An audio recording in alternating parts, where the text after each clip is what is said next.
Hey everybody, it's Stephanie from Bookshelf Banter. Today I am actually doing a book review. I've been kind of MIA for a while, and um, so I'll let you guys know what I'm reviewing. It is Blood Red Road. I've had this book. Well, this is actually an ARC, as you can tell, it's paperback. I've had it for about 4 months, and I won it from a Simon and Schuster contest, but I didn't even know I'd won it until it just randomly showed up in my mailbox one day. And I put off reading it because I didn't think I would actually like the book, because in the description on the back it says, well, it's talking. Okay, well, I'm gonna read it. Saba has spent her whole life in Silver Lake, a dried-up wasteland ravaged by constant sandstorms. That's fine by her as long as her beloved twin brother, Lou, is around. But when a monster sandstorm arrives bearing 4 cloaked horsemen, Saba's world is shattered. Lou is captured, and Saba embarks on a quest to get him back. When I saw the words 4 horsemen, all I could think was the 4 horsemen of the apocalypse, and I was like, I don't particularly want to read about that. Not a big fan. Like, unless I'm going to actually read Revelation in the Bible, that's not something I want to see fictionalized. I'm just not a big fan of it. Um, so, yeah, I mean, I kind of regret putting it off because I ended up liking this book. Yeah, it's kind of like it's dystopian. That the world that Saba and her brother Lou live in with their younger sister Emmy is, I mean, it's like a desert wasteland, and she goes on this epic adventure journey thing to find her brother, and she ends up getting um, kidnapped herself, sort of, and sold into slavery by this couple that she and her sister Emmy meet along the way, and Saba ends up having to be a cage fighter, and her sister doesn't have to do that because she's being held captive by the people that sold her, or sold Saba, and like I don't know, Saba's a very, she reminds me somewhat of Katniss, just with she's not super girly, like not at all, and neither is Katniss in Hunger Games. And Saba, I mean, the poor girl has to get her head shaved because apparently, and it makes sense if you think about it, when you're cage fighting, you don't want them to have anything to hold on to. So she's bald and she's cage fighting, and that's got to be a weird sight to see. And I mean, a lot, like, there's so much stuff that happens. Like, I can't say too much for fear of spoiling it, but I definitely recommend it.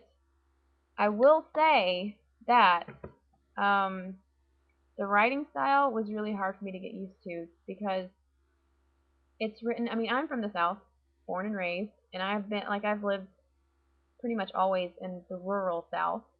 It's such a hard word to say, rural. Um, and I mean, I've been around people who have really thick accents, and when they talk, it's like you can't understand a word they're saying because it's so southern, and it's like, oh my goodness. Or, I mean, they talk real slow like this, and it's just like, they're like, get over here, I'm fixing to go here. That's how this is written. I mean, it's got that, things are spelled get and fixing, and, but when you're reading it and everything is like that, like there's no narrator because Saba herself, I mean, it's from her perspective. Um, it's a little hard to take. It was a little hard to understand. I had to reread a couple of times, read stuff a couple of times, and but I mean that I could get past because I mean I usually like it when stuff is written in that, with a dialect. The thing I couldn't get past is the fact that there are no quotation marks at all, none, zip, zilch. You see that? No quotation marks, none. So, being that this is a first person, I think that's what you call that when it's from the main character's point of view. You can't tell what is Saba's thought or what she's actually speaking out loud. So sometimes I would read stuff and I would be like, oh, did she just say that, or did she just think it? You can't tell. And at first I thought it was a printing error because I mean this is an ARC, and you assume, I mean, there's always small little errors and stuff, but then it was throughout the whole book, and I was like, I don't think that's an error. And then I looked at a final copy of the book, and it's the same way in the final version. So, and I don't understand I don't understand not having quotation marks. I don't get it. Like, I don't think I will ever get that. And maybe that's just like a grammar nerd in me coming out. But I mean, beside like that stuff, put that to the side. It was a really good book, and drum roll, I am gonna give it 3.5 books. I definitely recommend that you guys read it. It's almost 500 pages long, so it's not like you can read it in one night unless you're a speed reader. I am not. So it took me like a week, but I had other stuff going on. And also, anyway, yeah. So let me know what you guys think, and all Callie, Kelly, and Crystal. I'm the only non-K name here. I'm Stephanie.